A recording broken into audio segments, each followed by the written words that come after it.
This week, Westminster was dominated by the fallout from the sacking of Lord Mandelson and the crisis that has created for the Prime Minister.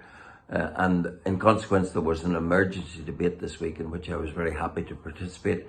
Indeed, I was the only Northern Ireland MP to bother to participate and to press home the issues to the Prime Minister, who told us at last Prime Minister's questions he had confidence in Mandelson, and yet within 24 hours he was sacked, even though the Prime Minister had access to the same information when he declared his confidence. So many questions for the Prime Minister as to his handling of this matter, and how it is that a friend of a renowned paedophile was ever appointed in the first place to our key ambassadorial position in New York. It's no part of my function to make life easy for the Prime Minister, so I was very happy to join in that debate, which really saw him on the ropes. We also had a significant debate in Westminster Hall on International Day of Democracy, and you could see where that was going for me, because it was a glorious opportunity to press home the fact that whatever we talk about the lack of democracy across the rest of the world, we have this appalling situation in our own United Kingdom, that in Northern Ireland, in 300 areas of law, we're governed by laws we don't make and can't change. Laws that are made by a foreign parliament elected by the electorate of 27 foreign countries. And that, of course, does not square with democratic practice.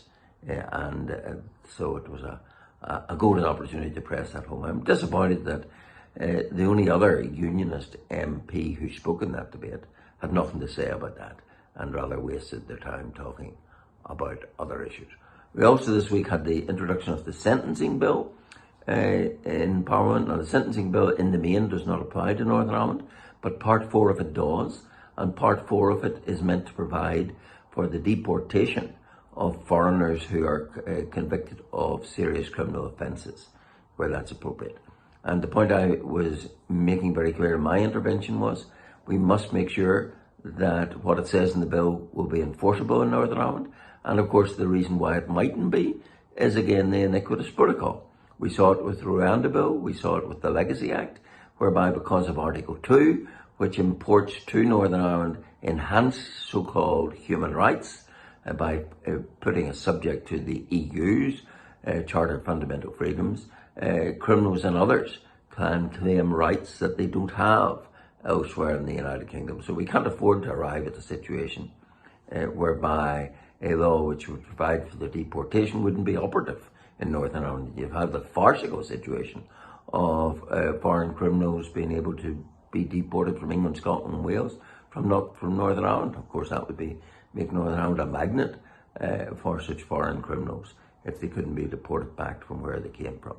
So that's a matter I will be continuing to press when the bill comes back for committee stage, and moving amendments to ensure that we have the same rights and the same obligations in Northern Ireland as elsewhere. Parliament now rises for the conference season and will not return to early October. So that's the report from this week in Westminster.